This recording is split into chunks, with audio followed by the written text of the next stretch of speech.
Once a giant, always a giant. For me, it's only a giant. What's going on YouTube? Diggy546. Definitely hit that subscribe button if you're new. Like the video if you like the video.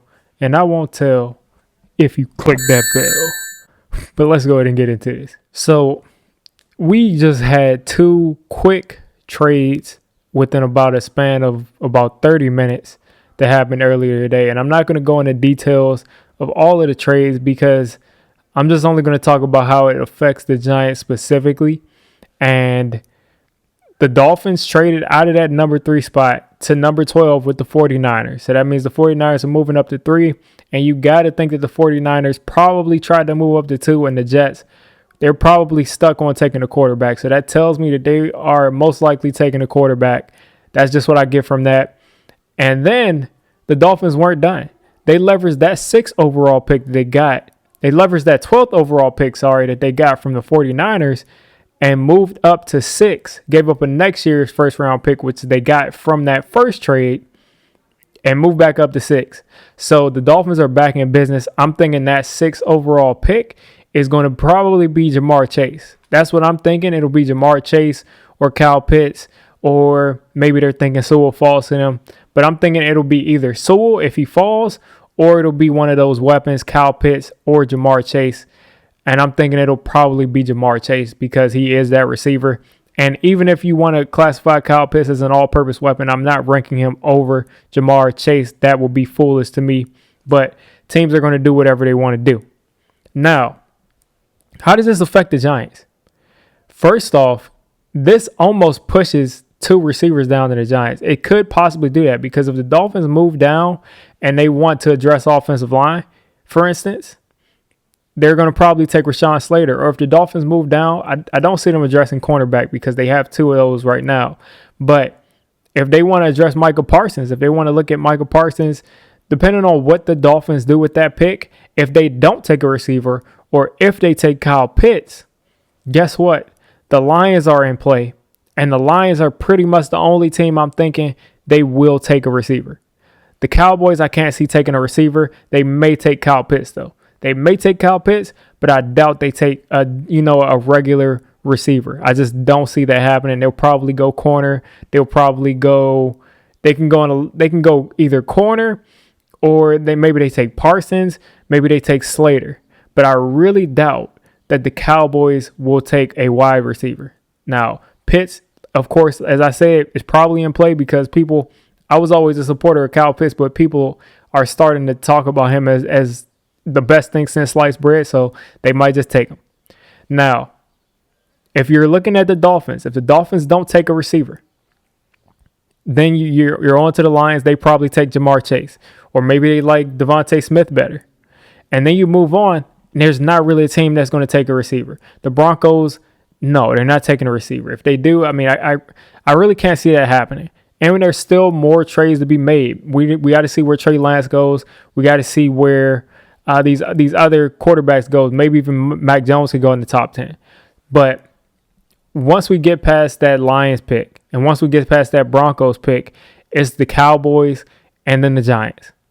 And I'm thinking that 2 of the top 3 or 4 weapons are going to be there. I think Kyle Pitts has a chance of being there. He has an outside chance of being there. I think Jamar Chase has a very slim chance of being there, depending on the preference of the teams that end up taking that wide receiver. Because I think a wide receiver and Pitts will probably go before us. So depending on what those teams' preferences are, Jamar Chase might fall. But I'm thinking right now, if I'm going to be a very conservative guy, I'm thinking that Devontae Smith and Jalen Waddle will be there at the 11th overall pick. I'm thinking the Cowboys might go for Rashawn Slater, which, that's fine.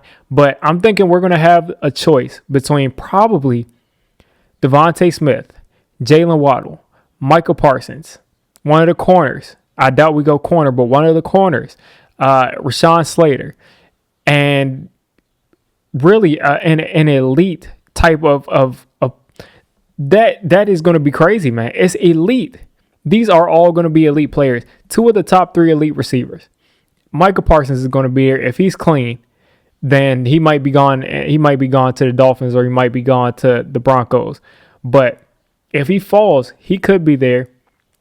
We're going to have probably our choice between two of the top weapons and either Slater or Parsons. And if we were in a position to take a corner, we'd be really golden.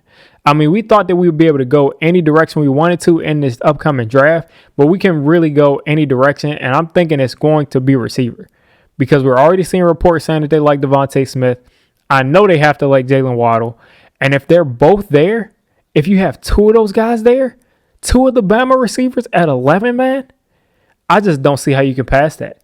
I don't see how you can pass that up because right after us is going to be the Eagles. And to pass one of those receivers up and let the Eagles behind you, I think, it's the Eagles at number 12. Let the Eagles behind you snag up that receiver that you passed on is going to be ridiculous.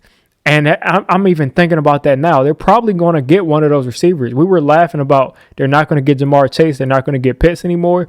But they have a chance of, if we take Devontae Smith, they might take Waddle right after us. If we take Waddle, they might take Devontae Smith right after us. Even though they could use the corner, they could use a lot of things. They could use a tackle, but they probably are going to take a wide receiver right after us. It could literally go Pitts, Devontae Smith, and then Jalen Waddle, Cowboys, Giants, and then Eagles. So this is an interesting trade.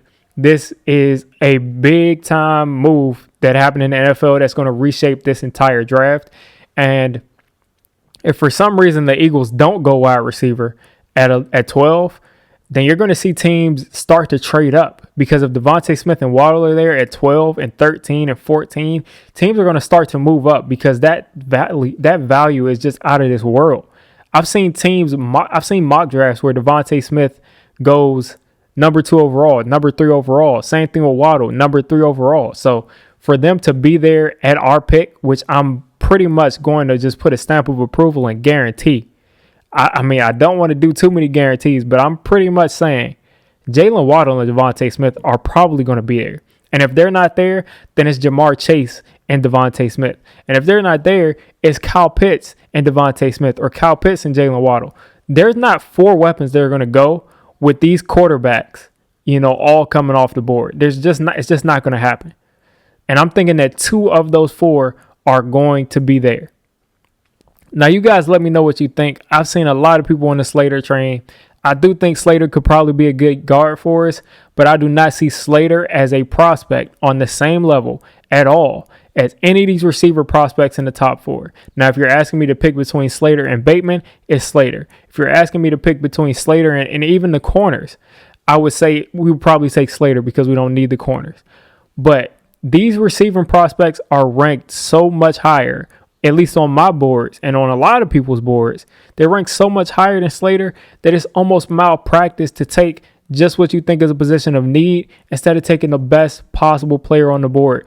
If you take Slater and he's average or he's trash, which I hope he's not, I'm never going to root against him. You'll never see me do that. But if you take Slater and he's not good and you look over at the slam dunk pick that turns out to be good, which is going to be Waddle or Smith, and you realize that you passed on them just for need, you're going to be mad. You're going to be upset. And we're going to see Giants Twitter mad about that, even though they were probably calling for Slater because Giants fans are overwhelmingly on the side of Slater at this point. Now, we cannot reach for need. We just can't do it. So, you guys let me know what you think of this. I think that this is the perfect move for the Giants if they want to still grab one of these receivers. If not, it might not change much because Slater could very well be gone before the Giants pick. And I'll leave this video off here. Giants fans, I've seen you guys banging the table for Slater. I've seen it. And I like Slater. I would not be mad at all. I won't be upset at all. But if Slater is gone and we have 2 wide receivers on the board, what are you doing? Just tell me. What are you doing if Slater is gone and you have 2 of the top 3 or the top 4 weapons on the board? What are you doing? Because I'm not trading back. I'm taking that value right there. We have Sterling Shepard, who's injured. Not injured, but we have Sterling Shepard, who's had injury issues. Slayton played through injuries all year last year and kind of took a back step because of that. Then you have Golladay, who's injured most of last year. You have Ross, who's been injured his whole career. You have Pettis, who's had injury issues. And that's our 5 receivers right now that we expect to play. And all of them have questions about injuries. Evan Ingram has had a history of injuries. Kyle Rudolph is having a foot surgery. Every single pick, every single one of our receivers, none of them are Iron Man. So be smart, take the best player on the board, and move on. So you guys let me know what you think. So if you made it this deep into the video, I'm calling you a D6 squad member. If you're a D6 squad member, you got to hit that subscribe button. You got to turn on that notification bell. And listen, I make all kinds of content for NFL teams. So if you're not a Giants fan, don't worry. I'll cover your team. If I'm not covering your team, let me know. And have a good one.